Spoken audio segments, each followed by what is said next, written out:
Bienvenidos a la Biblia, Camino, Verdad y Vida. Hoy vamos a explorar un tema fundamental para muchos: la postura de la Iglesia Católica sobre la brujería. En un mundo donde lo espiritual se siente cada vez más complejo, es natural que surjan preguntas. Queremos ofrecerles una guía clara y tranquilizadora, basada en la doctrina de la Iglesia, para entender este fenómeno, y más importante aún, cómo encontrar protección y liberación. La brujería, lejos de ser algo del pasado, sigue siendo una realidad en diversas sociedades. Incluso se ha llegado a mencionar que, en algunas ciudades, el número de practicantes supera al de sacerdotes católicos. Esta persistencia nos muestra la urgencia de una orientación clara. Pero más allá de una simple condena histórica, la Iglesia asume un deber pastoral continuo: proteger y guiar a los fieles. Este informe reafirmará la soberanía absoluta de Dios y la victoria definitiva de Jesucristo sobre todo mal, ofreciéndonos siempre esperanza y consuelo. La Iglesia Católica condena la brujería, la magia y la adivinación basándose en el primer mandamiento: adorarás al Señor tu Dios y le servirás. Este mandato nos pide una fe, esperanza y caridad plenas en Dios, reconociéndolo como nuestro único Creador y Redentor. La brujería se considera una forma de idolatría y superstición. En esencia, la idolatría es divinizar lo que no es Dios, honrando poderes ocultos o incluso demonios en lugar del Creador. Esto incluye prácticas como el satanismo, o cuando priorizamos el poder, el placer, el dinero o lo que dirán, incluso a otras personas, por encima de Dios. Como Jesús nos advierte, no pueden servir a Dios y al dinero. Es una perversión de nuestro sentido religioso, una forma de rechazar el señorío exclusivo de Dios. Por otro lado, la superstición es una desviación de nuestro sentimiento religioso. Se manifiesta al darle una importancia mágica a objetos o prácticas que por sí mismos podrían ser legítimos, o al creer que las oraciones o sacramentos funcionan solo por su materialidad, sin la disposición interior necesaria. Ejemplos comunes son la consulta de horóscopos, la astrología, la quiromancia, los médiums o el uso de amuletos. Cuanto menos tenemos fe verdadera, más aumenta la superstición. Todas las prácticas de magia o hechicería, que buscan dominar poderes ocultos para obtener un poder sobrenatural sobre otros, incluso para la salud, son gravemente contrarias a la virtud de la religión. Esta condena se agrava si la intención es dañar a alguien o si se recurre a la intervención de demonios. La magia intenta usurpar el lugar de Dios, atribuyéndose poder sobre la creación, el presente, el futuro y las personas. Las formas de adivinación, incluyendo el recurso a Satanás, a los demonios, la evocación de muertos o las prácticas para desvelar el futuro, son explícitamente rechazadas. ¿Por qué? Porque contradicen el honor, el respeto y el temor amoroso que solo debemos a Dios. Los fundamentos bíblicos son consistentes. Deuteronomio 18, 10-13 nos dice claramente: nadie entre los tuyos deberá sacrificar a su hijo o a su hija en el fuego, ni practicar adivinación, brujería o hechicería. Cualquiera que practique estas costumbres se hará abominable al Señor. Y Éxodo 22, 18 sentencia: a la hechicera no la dejarás con vida. Incluso el Nuevo Testamento condena la brujería como una realidad perversa y un fruto de la carne. La oposición de la Iglesia no es solo una prohibición moral, sino un rechazo profundo a cualquier intento de eludir o controlar la providencia divina. Es una defensa de la soberanía única de Dios. El problema central es que se desvía la adoración, la confianza y la dependencia de Dios hacia entidades creadas o poderes ocultos, lo cual socava la omnipotencia de Dios y desvirtúa nuestra vocación de adorarlo solo a Él. Es un desafío directo a la posición de Dios como la fuente última de todo poder y conocimiento. La postura de la Iglesia sobre la brujería ha evolucionado a lo largo de la historia. Al principio, la Iglesia rechazaba las creencias en la brujería como meras supersticiones paganas. Por ejemplo, en el año 1080, el Papa Gregorio VII aconsejó al rey Harald de Dinamarca que las desgracias eran voluntad de Dios y no debían atribuirse a supuestas brujas. Un cambio importante ocurrió alrededor del año 1400. Aunque el concepto popular de la brujería, como un poder natural innato, seguía siendo rechazado, la Iglesia comenzó a admitir la existencia de brujas si habían hecho un pacto con el demonio. Esta reinterpretación teológica vinculó la brujería con la herejía, abriendo la posibilidad de una acción diabólica real a través de ellas. Redefinir la brujería como un pacto con el demonio la hizo real de una manera que no lo era antes. El papel de la Inquisición en las persecuciones de brujas ha sido muy discutido. Contrario a la creencia popular, su participación fue a menudo menos significativa y más indulgente que la de las autoridades civiles. Las primeras persecuciones fueron iniciadas por la justicia civil. De aproximadamente 100.000 casos en Europa durante el período moderno, con unas 50.000 ejecuciones, la Inquisición en países católicos como Portugal, España e Italia mostró una intensidad mucho menor comparada con las áreas protestantes. Por ejemplo, el Santo Oficio Español condenó a 11 brujas a la hoguera entre 1498 y 1522. La Inquisición, en muchos casos, mostró escepticismo hacia la realidad de los sabbats, como un producto de la imaginación. Figuras como el inquisidor Alonso de Salazar Frías, 1610, incluso concluyeron: no hubo brujas ni embrujados hasta que la gente empezó a hablar y escribir sobre ellos, lo que contribuyó a la abolición definitiva de las quemas de brujas en el Imperio Español. Aunque el Maleus Maleficarum, el martillo de las brujas, es famoso por incitar juicios, la mayoría de ellos en los siglos XVI y XVII fueron llevados a cabo por poderes seculares. De hecho, la Reforma protestante, con figuras como Lutero y Calvino, aumentó significativamente la creencia popular en el poder del diablo en la brujería. Esta evolución histórica revela la compleja interacción entre las creencias populares, las interpretaciones teológicas y las respuestas institucionales de la Iglesia. El paso de descartar la brujería como mera superstición a reconocer los pactos diabólicos fue un punto de inflexión. Esto muestra el intento de la Iglesia de abordar un fenómeno cultural persistente a través de su lente teológica, evidenciando una tensión entre la creencia popular y el discernimiento teológico oficial. ¿Cómo afecta la brujería a los fieles católicos? La realidad y los límites de la influencia diabólica. La Iglesia Católica afirma que la acción diabólica es real y puede manifestarse como influencia espiritual o incluso posesión. Esta fuerza actúa independientemente de si creemos en ella. Si dependiera de nuestra creencia, sería un fenómeno psicológico, no espiritual. Y sabemos que reacciona a las oraciones.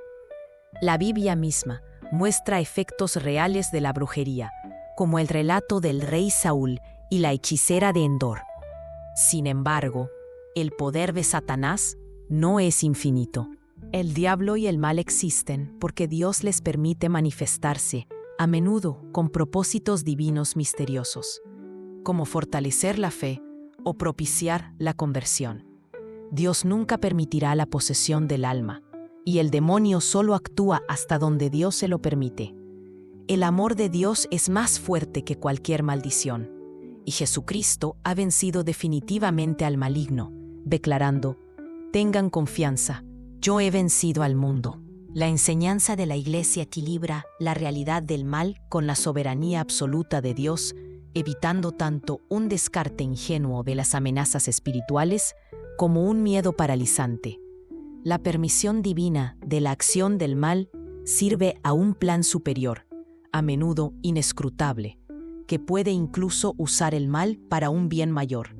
Esto nos da consuelo, impidiendo el miedo supere nuestra fe, y nos posiciona en la narrativa divina de victoria final. La puerta o vulnerabilidad más grave para la acción diabólica es el pecado, especialmente la transgresión de los 10 mandamientos.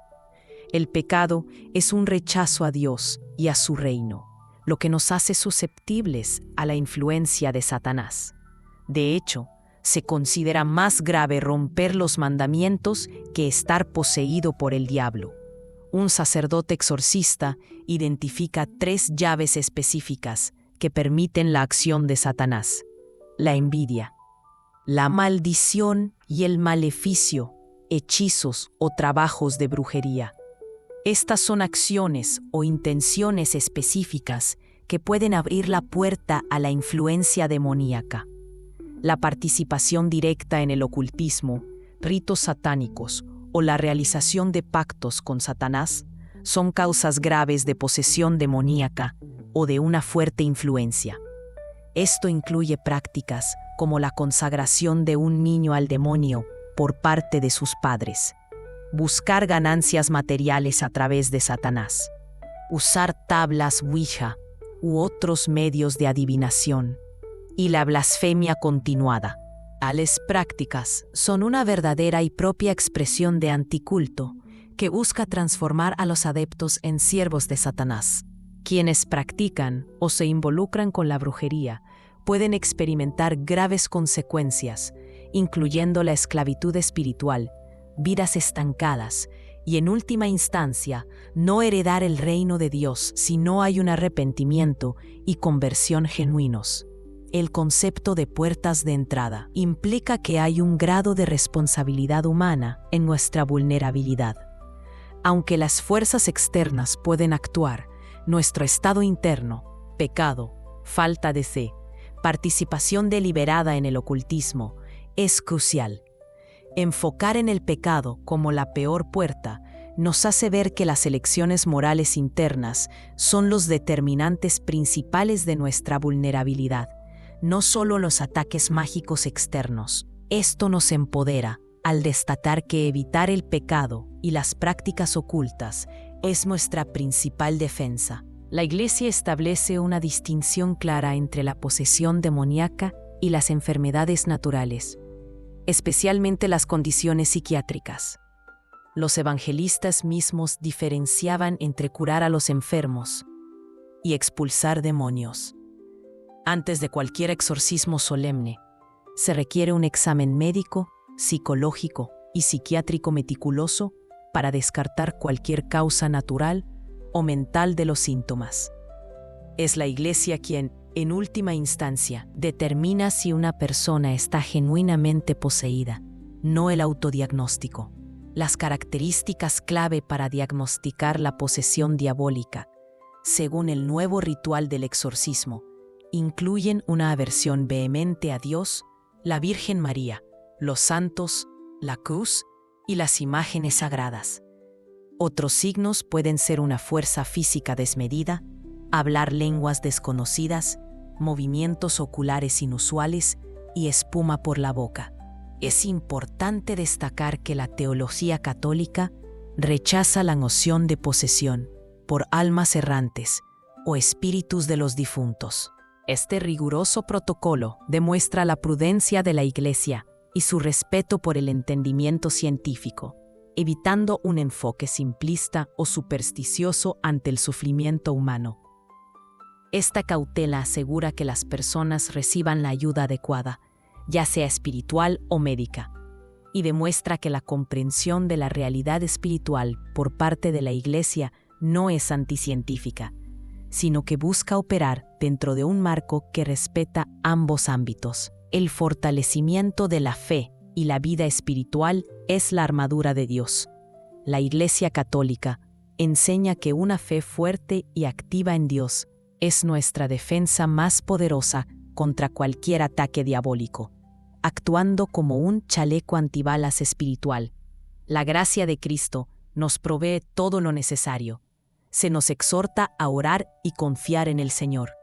Quienes creen en Dios y viven sus principios experimentan prosperidad en todas las áreas de la vida, mientras que aquellos que practican la brujería a menudo ven sus vidas estancadas. La oración constante y la lectura diaria de las Escrituras son defensas vitales contra las trampas del maligno. La oración nos permite afirmar nuestra voluntad a la voluntad de Dios y mantiene nuestra relación de alianza con Él.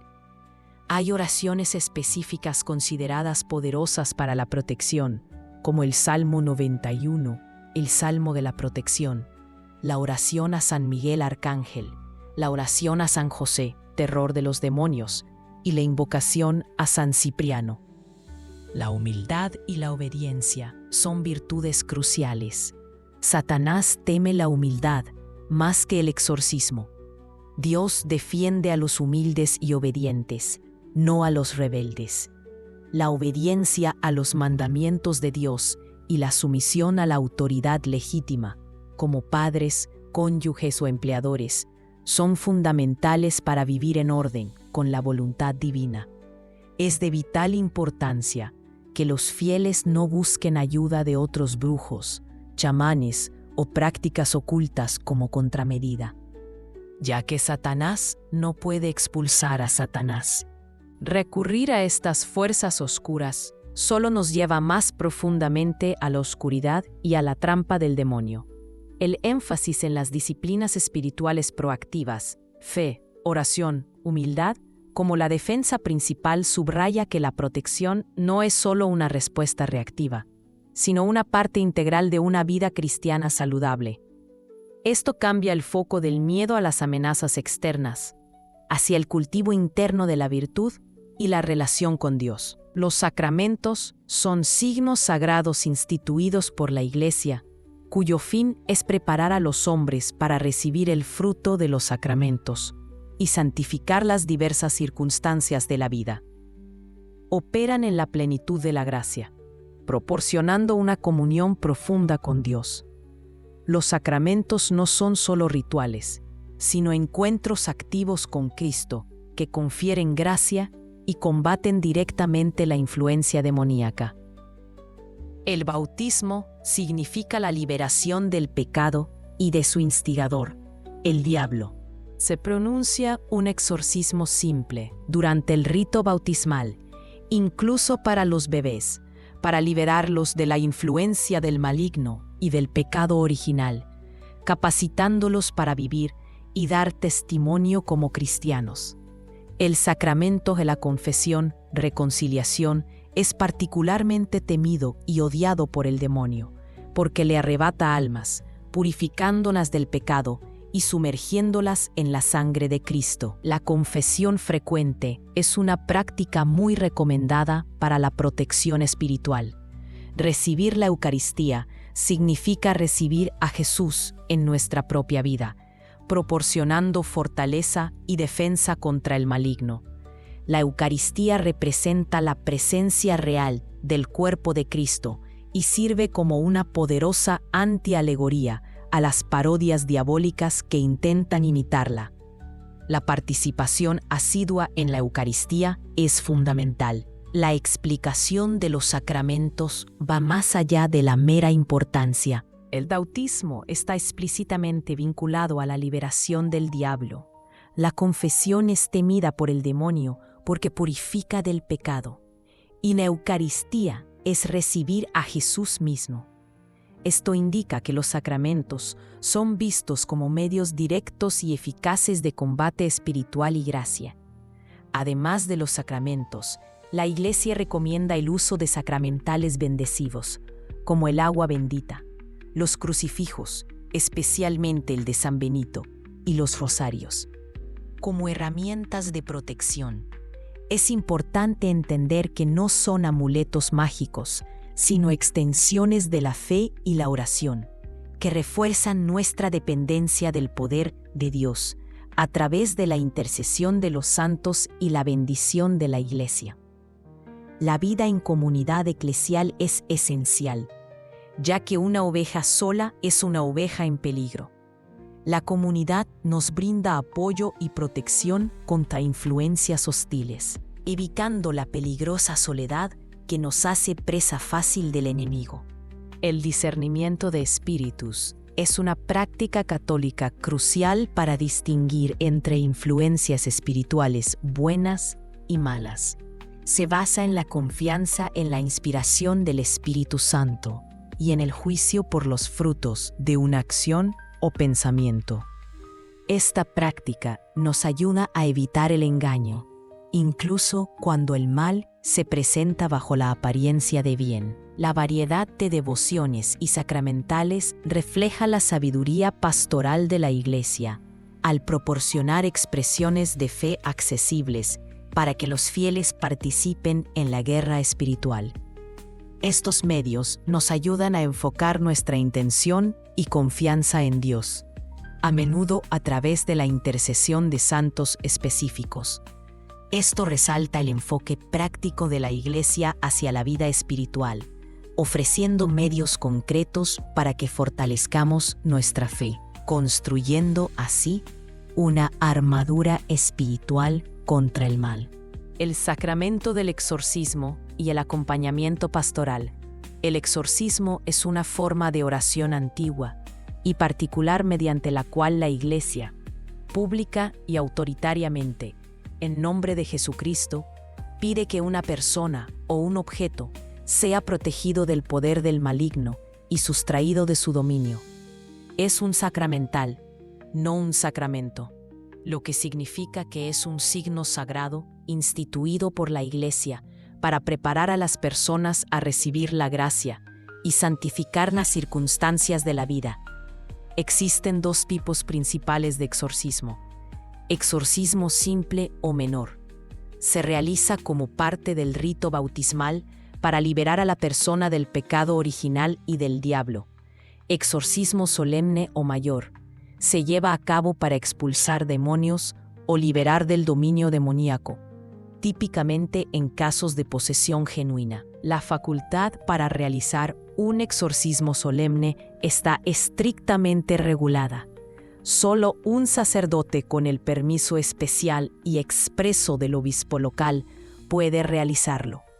El sacerdote designado debe ser piadoso, docto, prudente y de vida íntegra.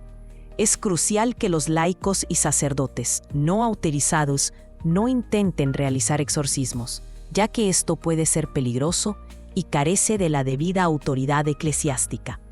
La Iglesia tiene normas claras y estrictas para el exorcismo, recogidas en el Rituale Romanum. Este protocolo incluye un riguroso proceso diagnóstico que implica una evaluación médica, psicológica y psiquiátrica meticulosa para descartar enfermedades mentales o problemas psicosomáticos antes de proceder con el exorcismo. El ritual en sí mismo implica oraciones, invocación de santos, unción con óleo santo, imposición de manos y conjuración. Para las personas afectadas por brujería o prácticas ocultas, la guía pastoral de la Iglesia enfatiza la importancia de buscar la autoridad eclesiástica. Se debe acudir inmediatamente a la oficina del obispado para ser dirigido a un sacerdote exorcista autorizado. Es fundamental no buscar ayuda de brujos o limpias fuera de la Iglesia, ya que estas son fuerzas oscuras, y como hemos dicho, Satanás no puede expulsar a Satanás, lo que solo llevaría a una mayor esclavitud espiritual. El papel del exorcista es llevar a la persona a un encuentro con Jesús, enfatizando los canales de gracia como la confesión, la Eucaristía, la meditación de la palabra y la vida en comunidad.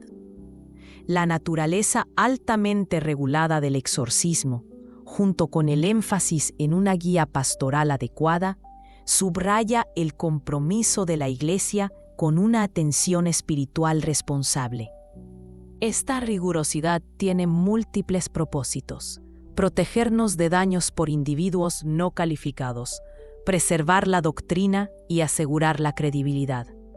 El énfasis de la Iglesia en un proceso, discernimiento, sacramentos, comunidad, evaluación médica, en lugar de un evento singular para la liberación, refuerza que la libertad espiritual es parte de un viaje más amplio de fe y conversión, no una solución mágica.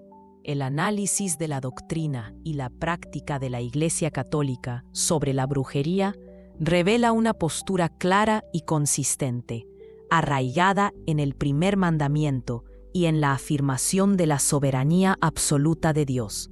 La brujería, la magia y la adivinación son condenadas como desviaciones graves de la fe, constituyendo idolatría y superstición que buscan poder y conocimiento fuera de la providencia divina. Si bien la Iglesia reconoce la realidad de la influencia diabólica, enfatiza que el poder de Satanás es limitado por Dios, quien lo permite con propósitos misteriosos. La vulnerabilidad a la acción del maligno se asocia primariamente con el pecado y la participación en prácticas ocultas, lo que subraya nuestra responsabilidad moral y espiritual. Sin embargo, la Iglesia también ejerce una prudencia rigurosa al distinguir la posesión demoníaca de las enfermedades mentales, insistiendo en evaluaciones exhaustivas antes de cualquier intervención. Para los fieles, el mensaje general es de profunda esperanza y empoderamiento a través de Cristo. La protección más potente contra el mal no reside en rituales mágicos o contramedidas ocultas, sino en el cultivo de una vida cristiana auténtica. Esto implica el fortalecimiento de la fe y la confianza en Dios, la oración constante, la humildad y la obediencia a los mandamientos divinos. Los sacramentos, especialmente el bautismo, la confesión y la Eucaristía, son fuentes directas y eficaces de gracia y protección. Además, el uso de sacramentales bendecidos, la participación activa en la comunidad eclesial y el discernimiento de espíritus son medios valiosos para la defensa espiritual. Finalmente, la Iglesia, a través de sus pastores y el ministerio del exorcismo, nos ofrece una guía autorizada y un acompañamiento pastoral para aquellos que se ven afectados. Este ministerio, estrictamente regulado y ejercido con gran prudencia, busca llevarnos a un encuentro con Jesús y a un proceso de liberación arraigado en la fe auténtica.